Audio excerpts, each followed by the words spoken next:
Hello everyone, my self प्रकाश गढ़िया।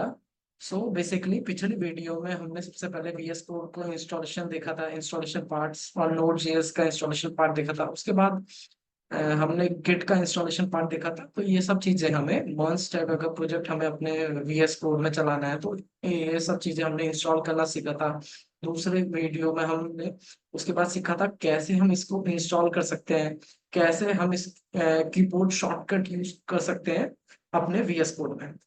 तो आज हम क्या करते हैं, आज हम कुछ एक्सटेंशंस देखते हैं जो जरूरी है हमारे लिए नॉर्मली, जो भी डेवलपर है।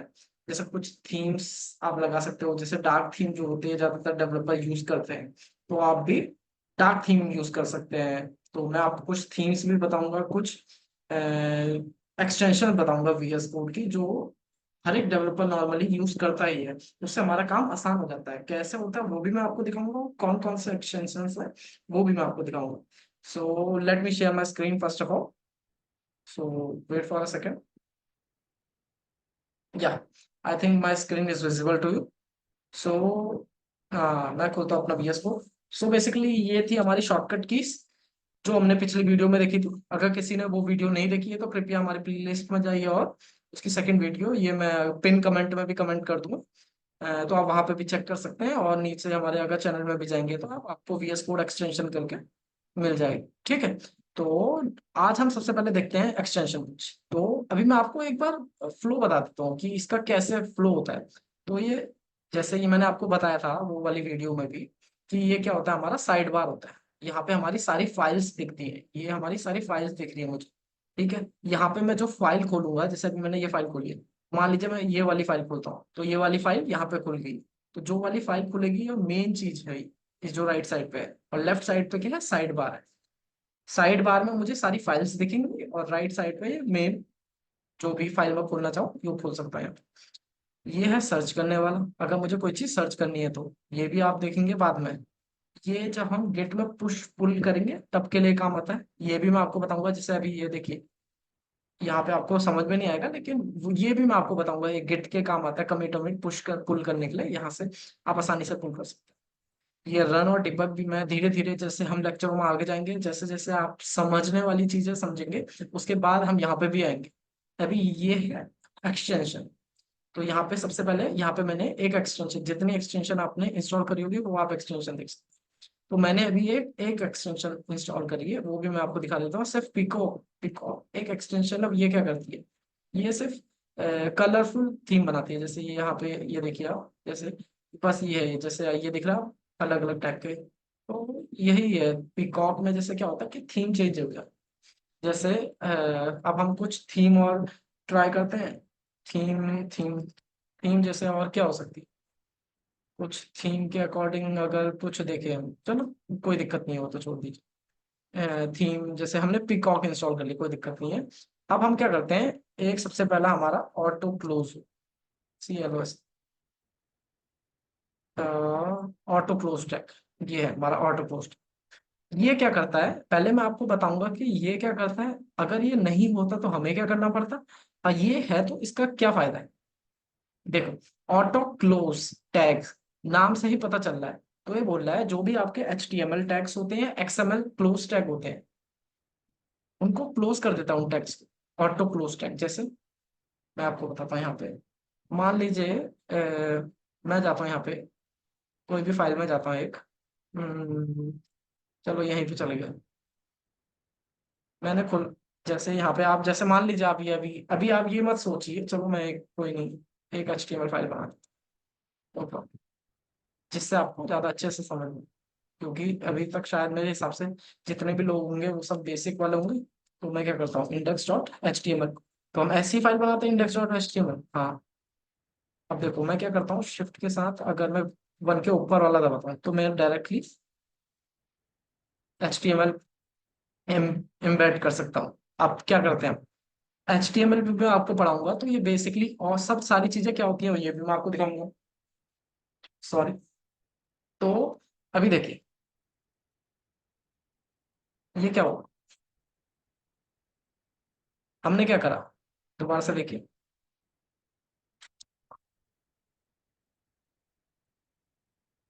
समझ में आ रहा है। अब जैसे ये एक्सटेंशन में दिखाता हूँ आपको, ऑटो क्लोज, ये क्या बोल रहा है, देखिए ऑटोमेटिक, ये देखिए यहाँ पे देखिए, अगर मैंने यहाँ पे HTML लिखा, ये देखिए ऑटोमेटिकली क्लोज हो जा रहा है, समझ में आ रहा है? बॉडी लिखा ऑटोमेटिकली क्लोज हो जा रहा है। ये इसको इंस्टॉल करने के बाद देखिए, जैसे मैं यहाँ पे इंस्टॉल कर लेता हूँ, जैसे यहाँ पे दिखा रहा है आपको यूसेज, देखिए यूसेज में देखिए इस साइड पे अगर आपको दिख रहा हो, मैं आपको ये यहाँ पे देखिए, यहाँ पे इसके एग्जाम्पल भी दिखा रहा है, देखिए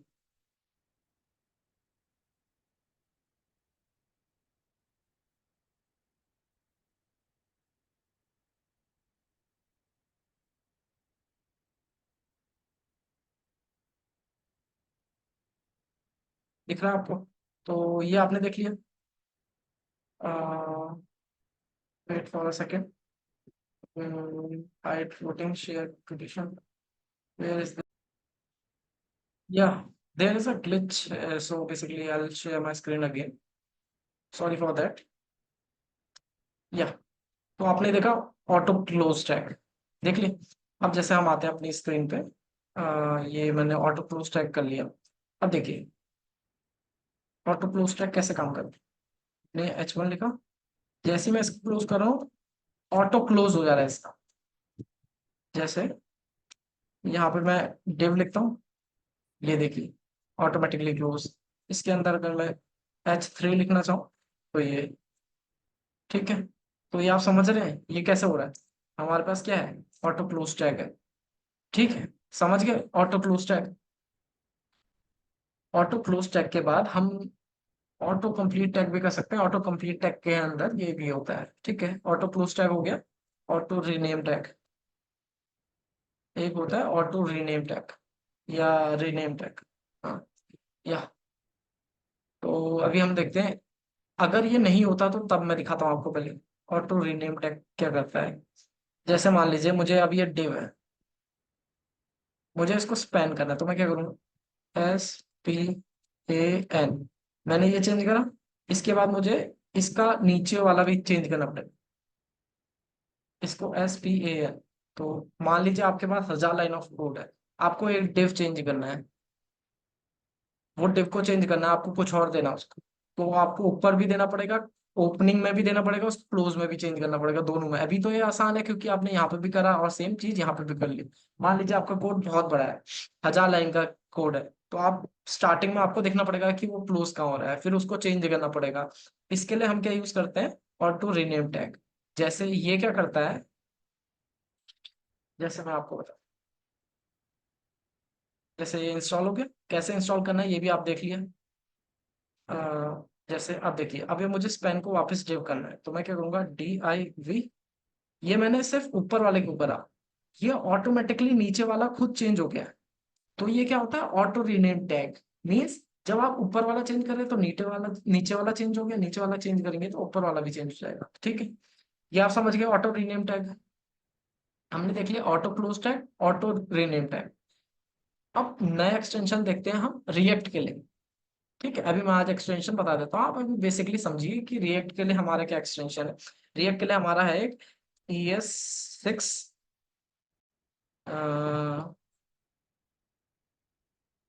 ये वाला भी देखेंगे हम। पहले चलो ये देख लेते हैं, जावास्क्रिप्ट का भी एक्सटेंशन होता है, ये वाला। ये क्या है, जावास्क्रिप्ट ES6 कोड स्निपेट। अब ये क्या है, ये हमारा कुछ कुछ कोड जो है लिखने में मदद कर देता है, जैसे इंपोर्ट, अगर मुझे ये पूरी लाइन लिखनी है, ये पूरी लाइन लिखनी है, तो मैं IMP के बाद एंटर करूंगा और ये आ जाएगी, ठीक है। जैसे बहुत सारी चीजें आप यहाँ पे पढ़ सकते हैं, जैसे ENV वेरिएबल लिखना है, ENV डॉट करेंगे तो हमारा ये आ जाएगा, ठीक है। कंस्ट्रक्टर फंक्शन लिखना है तो CON लिखा, ऐड मेटा डेटा PEG लिखा तो PSE, फ्रीक्वेंसी लिखा तो ये FRE लिखा तो एरे डॉट फॉर ईच, जो भी हायर ऑर्डर फंक्शन थे आपके, ठीक है। फॉर ऑफ लूप लगाना है तो FOF लिखा, फॉरेन लूप लगाना है तो FIN लिखा, और फिर एंटर कर दिया, ठीक है। जैसे कंसोल डॉट लॉग लिखना है, कंसोल डॉट लॉग काउंट लिखना है, तो कंसोल डॉट लॉग का CLG से आप डायरेक्टली लिख सकते हैं, या कंसोल डॉट लॉग एरर लिखना है तो CER लिख सकते हैं, ठीक है, कंसोल डॉट लॉग काउंट लिखना है तो CCO लिख सकते हैं, ठीक है। जैसे अभी मैं आपको ये भी दिखाता हूँ। ये हम आते हैं, ये हम कहाँ पे चेक कर सकते हैं, यहाँ पे तो नहीं कर सकते हैं। तो इसके लिए हमें एक जावास्क्रिप्ट फाइल बनानी पड़ेगी। जावास्क्रिप्ट फाइल भी बना लेते हैं, चलो कोई दिक्कत नहीं है। index.js, ठीक है। अब मान लीजिए मुझे कंसोल डॉट लॉग लिखना है, तो मैं कैसे लिखूंगा? अभी देखते हैं। CLG से आपको कुछ नहीं आता, ये देखिए कुछ और ही आ रहा है। तो ये नहीं आ रहा है। अभी मुझे कंसोल डॉट लॉग काउंट लिखना है, तो सी कंसोल डॉट लॉग। अब मुझे अपना नाम प्रिंट करना है, तो ये ऐसे करना पड़ेगा, है ना। अब मान लीजिए अब मुझे ये एक्सटेंशन इंस्टॉल करनी है, कौन सी वाली? JavaScript ES6 code snippet. इसके लिए जितनी आप एक्सटेंशन देख लेंगे, नीचे डिटेल्स दी हुई है, ये आप पढ़ सकते हैं। मैं हर एक चीज नहीं बता सकता आप, मैं बेसिकली ये एक्सटेंशन बता रहा हूँ और इसमें नीचे दिखा रहा हूँ आपको कि कहाँ आप देख सकते हैं। ये एक्सटेंशन खोलेंगे आप तो नीचे आपको दिखेगा। अगर आप इसके लिए शॉर्टकट ये याद कर सकते हैं, इसके लिए जैसे हमारा कंसोल डॉट लॉग हमें बहुत बार लिखना होता है, तो हम, तो उसके लिए आप देखिए। अब मुझे कंसोल डॉट लॉग लिखना है, तो मैंने CLG लिखूंगा, ये आ गया। यहाँ इसको चेंज कर सकता हूँ।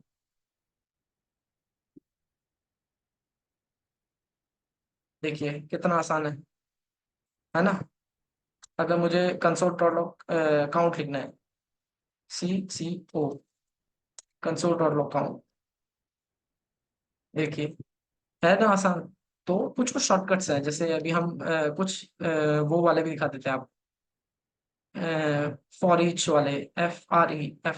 अगर मैं FRE लिखूं, तो एरे डॉट फॉर ईच आ गया देखो। और यहाँ पे करंट आइटम, और ये इसको आप भी कर सकते हैं। अगर मुझे और भी थे कुछ कुछ, जैसे मुझे हायर ऑर्डर फंक्शन, FRE। अगर मुझे फॉरेन लूप लिखना है, फॉरेन लूप FIN लिखूंगा, FIN फॉरेन, और फिर एंटर करूंगा तो फॉरेन लूप आ गया। अब इसको आप इनको नाम चेंज कर सकते हैं, कोई दिक्कत नहीं। तो ये आसान करता है हमारे लिए। जो भी कोड स्निपेट, नाम ही उसका ऐसा रखेगा, code snippet. JavaScript ES6 code snippet, इसका नाम क्यों रखा गया ऐसा? क्योंकि जो जो भी जावास्क्रिप्ट के कोड स्निपेट है उसको आसानी से लिखने में ये हमारी मदद करता है। ये हमने देख लिया। अब हम देखते हैं एक रिएक्ट का, हम जो बोल रहे थे, ES7, सॉरी यहाँ पे कहीं पर ES7। तो देख लेते हैं, एक बार इसका नाम पढ़ लेते हैं। रिडक्स डाटा स्क्योर, ये 1.6 मिलियन है, ये 1.4, ये 11.8। तो ये देख लेते हैं, हाँ ये है। तो अभी देखिए, ES6 react Redux react native snippet. Snippet means जो आपके पहले से ही डिफाइन, जैसे हमें कोई फाइल के अंदर डिफाइन करना है कुछ, तो वो दो स्निपेट इन्हें बना के रखा हुआ है। आप उनके शॉर्टकट यूज करेंगे और ये डायरेक्टली आपके पास आ जाएगा। तो जैसे आप रिएक्ट में यूज करते हैं, रिएक्ट में क्या यूज करते हैं, मान लीजिए आपको होम डॉट JSX। अभी JSX मैं आपको बता रहा हूँ सिर्फ। JSX अगर जिसको रिएक्ट नहीं आती है तो वो ये मत समझिए कि ये कुछ बहुत ही अलग है। सिर्फ जैसे हम इंडेक्स और HTML लिखते हैं, वैसे ही ये रिएक्ट में हम JSX लिखते हैं। अगर कोई फाइल हमें बनानी है, तो मैंने यहाँ JSX लिख दिया। अब मुझे रिएक्ट की फाइल बनानी है, तो मैं कैसे बनाऊंगा? कैसे बनाएंगे? कॉन्स्ट, मुझे फंक्शन बनाना है। Const home equal to this this this. ये क्या है पहले आप ये बताइए मुझे, जिसको भी आता है। ये कौन सा फंक्शन है? ये एरो फंक्शन, ठीक है। अगर आप नॉर्मली फंक्शन में भी लिख सकते हैं, उसमें कोई दिक्कत नहीं है। अब मुझे एक्सपोर्ट भी करना है, तो मैं यहीं पे ऊपर पे कर लूंगा, यहाँ एक्सपोर्ट डिफॉल्ट, है ना, एक्सपोर्ट डिफॉल्ट होम। अगर आपको ये एरो फंक्शन नहीं बनाना है, तो आप नॉर्मली फंक्शन की तरह भी बना सकते हैं, जैसे फंक्शन होम 1। नॉर्मली कैसे फंक्शन बनाते हैं ये तो आपको आता होगा, जावास्क्रिप्ट में इतना आपने पढ़ा होगा शायद, आई थिंक। और फिर हम इसको भी एक्सपोर्ट कर सकते हैं। तो नॉर्मली ऐसे भी फंक्शन बना सकते हैं और वैसे भी फंक्शन बना सकते हैं। दोनों में क्या फर्क होता है वो भी हम आपको धीरे धीरे बताएंगे। लेकिन अभी इस वीडियो का जो मेन एजेंडा था, अगर ये जैसे आपने यहाँ पे करना, ठीक है, तो मैंने एक्सटेंशन बताया आपको। ये एक्सटेंशन क्या करेगी अभी मैं आपको बताता हूँ। जैसे मैंने यहाँ पे लिखा, ठीक है, मैं ये इंस्टॉल हो रही। अब यहाँ पे देखिए आप, इसमें कुछ कोड स्निपेट दिए होंगे और शॉर्टकट्स दिए होंगे कि आप कैसे यूज कर सकते हैं। ठीक है, फीचर्स में जाएंगे अब, settings, commands line, activation events, no problem, हम वापिस से आएंगे। अब हम क्या करेंगे यहाँ पे, अब हम यहाँ पे देखेंगे RAF, ये देखिए रिएक्ट एरो फंक्शन आ गया, React arrow function export component आ गया। ये किसकी वजह से आ रहे हैं, अब ये एंटर करेंगे आप तो ये आपका ये बन गया, देखिए जो आप वैसे लिख रहे हैं एरो फंक्शन ही आ गया और यहाँ पे रिटर्न के अंदर ही आ गया। ये क्या है, जो बेस हमारा फाइल का होता है हर एक फाइल का। तो ये आप इसको आसानी से कैसे ले आ सकते हैं, एक एक्सटेंशन यूज करके, नहीं तो आपको ये लिखना पड़ता पूरा, है ना। तो एक्सटेंशन आप यूज करिए जितने हो सके, मतलब जितना आप इस्तेमाल कर सके उसको। ES6 हो गया। अब मैं आपको बता रहा था कुछ थीम्स यूज कर लेते हैं हम। जेलीफिश, जेलीफिश FIS, ये भी एक थीम है, जेलीफिश थीम। तो कोई फर्क नहीं है इन सब चीजों में, ये तो सिर्फ थीम है। तो जो जो जैसे काम की होगी वो मैं आपको समझाऊंगा डिटेल में। तो ये तो थीम है नॉर्मली, तो आप इसको ऐसे इंस्टॉल कर लेना यहाँ से, और फिर आप थीम चेंज कर सकते हैं। जैसे अभी देखिए मेरी थीम चेंज हो गई पूरी, ये देखिए थीम चेंज हो गई। index.html में जाएंगे, ये देखिए थीम चेंज हो गई है। तो आप यहाँ से जैसे अगर आपको थीम चेंज करनी है तो आप यहाँ पे मेन में आएंगे, यहाँ पे थीम है, कलर थीम, फाइल आइकन। अगर मैं कलर कलर थीम में क्लिक करता हूँ तो यहाँ पे जेली फिश आ गया। वापस अगर डिफॉल्ट करनी है तो किम्बल होना की वाई करनी है, तो ये नॉर्मली आप चेंज कर सकते हैं जैसे आपको थीम ही है। आप थीम को कस्टमाइज भी कर सकते हैं। अगर आपको इसके बारे में वीडियो चाहिए कि थीम कस्टमाइज कैसे करते हैं, तो हम उसके बारे में भी वीडियो बनाते हैं। नॉर्मली अभी हमने दिखा दिया कि आपको ये एक्सटेंशन यूज करना है, जेलीफिश हो गया। अब हम देखते हैं एक हमारा एक एक्सटेंशन लाइव सर्वर। अब लाइव सर्वर क्या है, पहले मैं आपको बताता हूँ यहाँ पे। जैसे अब ये मेरी index.html फाइल, यहाँ पे मैं कुछ कुछ लिख लेता हूँ।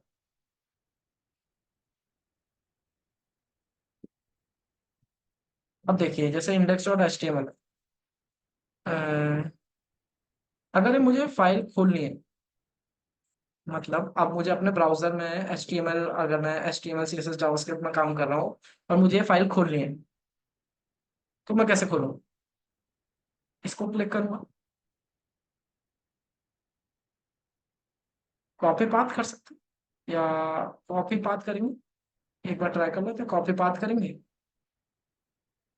ये क्लिक करा मैंने इस पे और यहाँ पे एंटर करा, कुछ हुआ, नहीं हुआ, नहीं हुआ ना। अब देखिए ये index.html फाइल है, कॉपी रिलेटिव पाथ,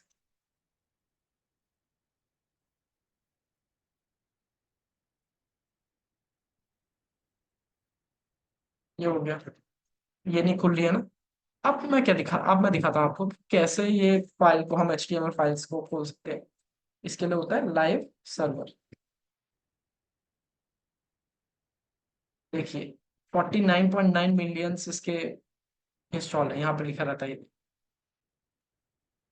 तो जैसे मैं इसको इंस्टॉल करूँ, ठीक, मैंने इसको इंस्टॉल करा, वेट फॉर सेकेंड, इसको एक बार वो नहीं देते हैं, इंस्टॉल होने देते हैं, फिर मैं आपको दिखाता हूँ। ये हो गया, ठीक है। अब जैसे ही देखिए, जैसे ही मैंने लाइव सर्वर इंस्टॉल करा, अब मेरे पास लाइव सर्वर है। अब जैसे ही मैं यहाँ पे गो लाइव में क्लिक करूंगा, ये देखिए click to run live server, जैसे ही मैंने क्लिक करा, ये क्या होगा, अलाउ करेगा। अब ये देखिए ये खुल गया मेरा डॉक्यूमेंट। अब मैं यहाँ पे कुछ भी चेंज करूंगा, जैसे यहाँ पे मैंने लिखा प्रकाश बढ़िया, क्यों नहीं आया, वाह, लाइव सर्वर में डायरेक्टली नहीं आता है क्या, just tell me. Live server में आता है, नहीं आता है? अब देखिए, आ गया।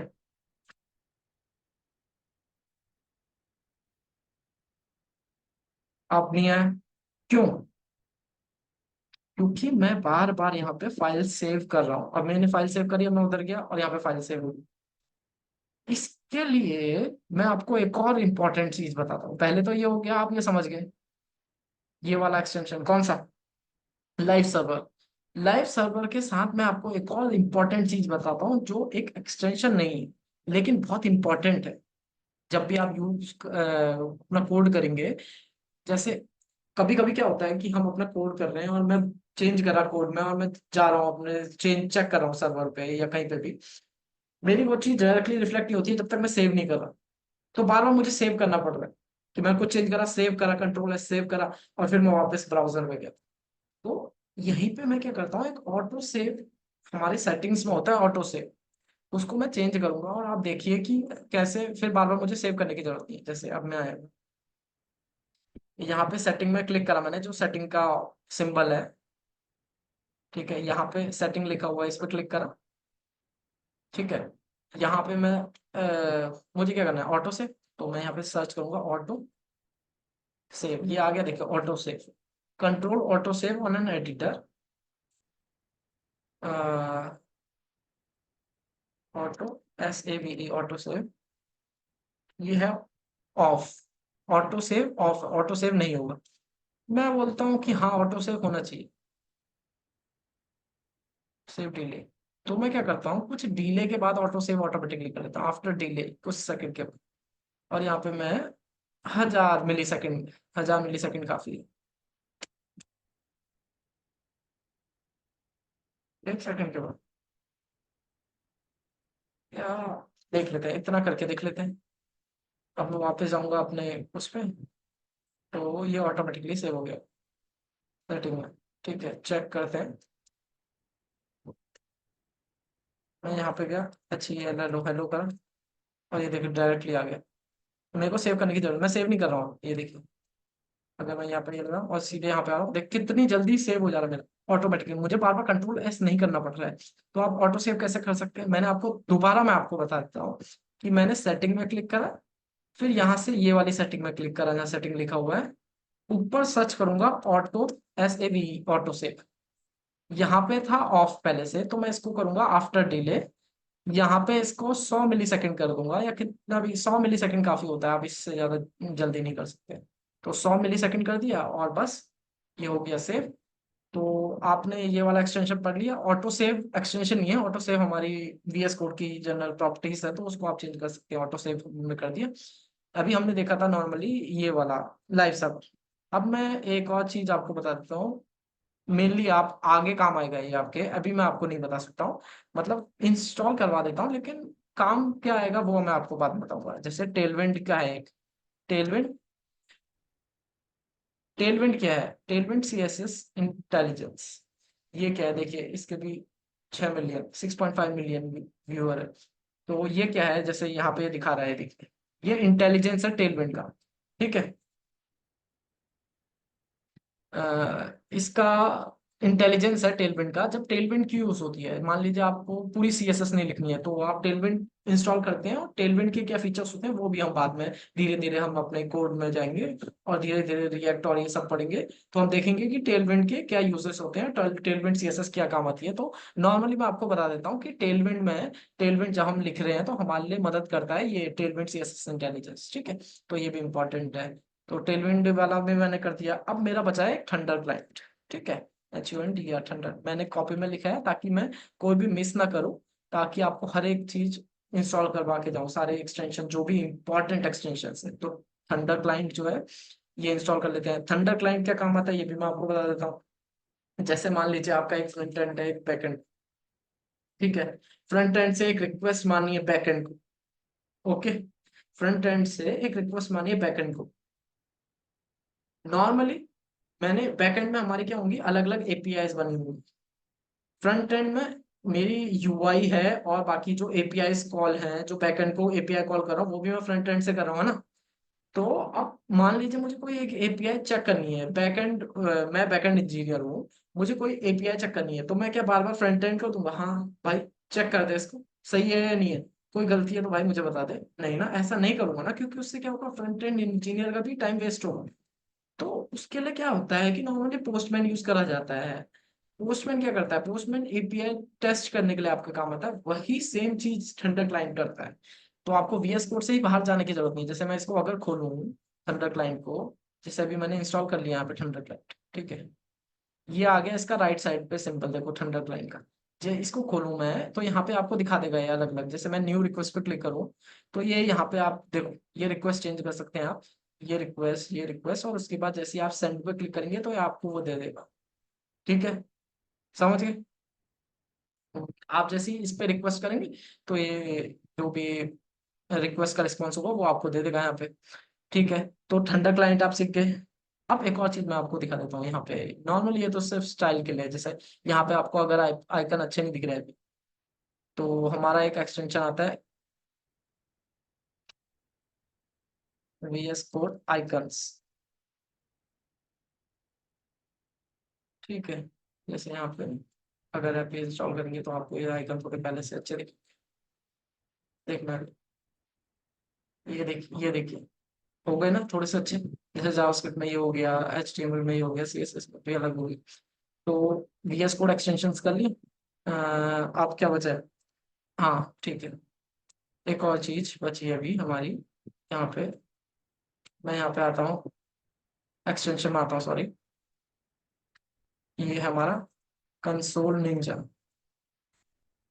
NIN, console Ninja. Console Ninja क्या है, जैसे आप कोई भी चीज कंसोल कर रहे हैं अपने फ्रंट एंड में, तो आपको ब्राउजर में जाके वो कंसोल चेक करना पड़ता है कि इसका आउटपुट क्या आ रहा है।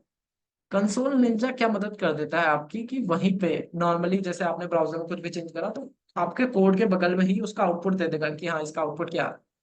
तो इसके लिए आपको बार बार ब्राउजर में जाके चेक नहीं करने की जरूरत पड़ती है। आप डायरेक्टली यहाँ पे अपने कंसोल निंजा में अपने वीएस कोड में ही अपना आउटपुट चेक कर सकते हैं। जैसे यहाँ पे देखिए, इसने एक वो दिया होगा, जैसे यहाँ पे देखिए ये कर रहा है, जैसे यहाँ पे इसने कंसोल डॉट लॉग करा तो इसी के बगल में आउटपुट आ गया इसका।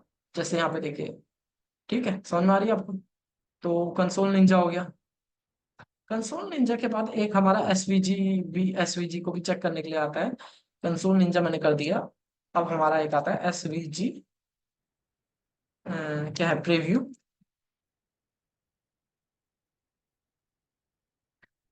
हाँ, ये क्या है एसवीजी वाला? एसवीजी वाला ये भी एसवीजी के काम आता है, और एसवीजी प्रीव्यू के होता है। जैसे हम एसवीजी आइकन्स यूज करते हैं अपने कोड्स में, तो यहाँ पे हमें डायरेक्टली इसके बगल में ही प्रीव्यू दिख जाता है। तो आप यहाँ पे डायरेक्टली ऐसे ऐसे चेंज करके आप इसको भी यहाँ पे कर सकते हैं। ये देखिए कितनी आसानी से अगल बगल में कर।